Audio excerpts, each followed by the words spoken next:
Manchester United, who start the day in 6th place in the table. They do have games in hand, though, and there's a chance for them to move into the top 4. Meanwhile, Manchester City are chasing down Arsenal. They could go to within just a point of the league leaders if they take all 3 points today.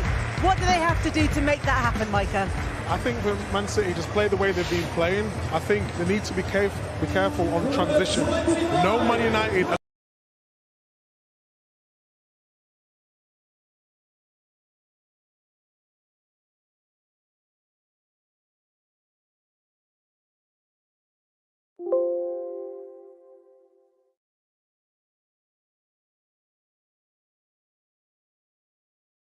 Going to be good on the counter-attack.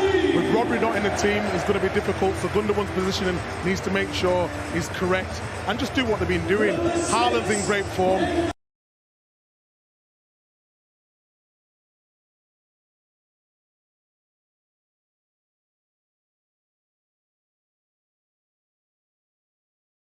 More of the same. If they do need to make changes during the match, is there an argument, Roy, that Manchester United have the stronger bench? Yeah, they've got very good options, what you would hope a club like Man United has.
You know, it's a strange season anyway with the World Cup, but obviously with the Queen passing, it means that, like I say, we haven't seen Manchester United at all in the Premier League for 4 weeks, which does add a little bit, I suppose, today of an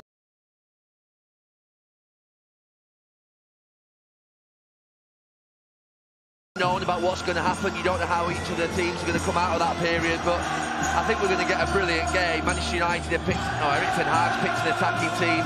Many may have thought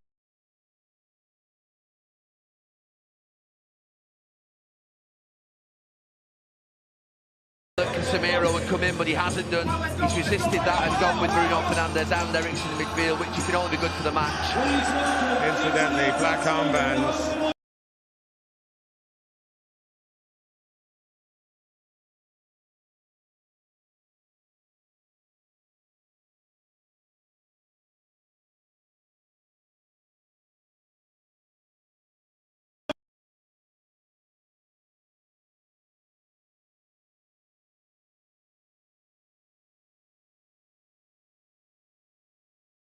Back to City today, and Nathan Ake is preferred to Ruben Diaz. But there's no Rodri, a training ground injury, so Ilkay Gundogan has extra responsibility in midfield. Erling Haaland sets his side on Manchester United for the first time, supported by Phil Foden and Jack Grealish. Aymeric Laporte hasn't featured this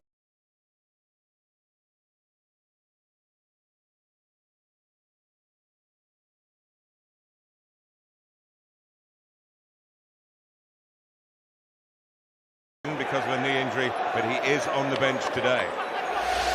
It is 4 weeks since Erik ten Hag last named the Manchester United lineup in the Premier League. It's identical to the last. David De Gea is a veteran of this fixture, 11 years on from his derby debut. But it's a first for all of the back four, although Rafa Varane has played here against City for Real Madrid. And Christian Eriksen has a great record in this stadium with the Spurs, but it's his first Manchester derby too. Anthony is another newcomer, only his second Premier League game, and of course he scored in his first against Arsenal. Marcus Rashford limped off in that match, but the only Mancunian in the 11 is fit to start. The temptation to bring in Casemiro has been resisted, and the Brazilian is on the bench. So United are bringing a fresh look to this famous fixture, the Manchester derby, and it's live. Well, we know how good a player Ilkay Gundogan is over this last few years at Manchester City, but he ordinarily always has Rodri alongside him. It's the first time that we can think of that Gundogan's played in that holding role since the Champions League final a couple of seasons ago, and you just see those stats there. Rodri, a large miss, and it'll be interesting to see how Gundogan handles that United pair in midfield of Eriksen and Fernandes, who will be, I'm sure, very brave and looking to get on the ball.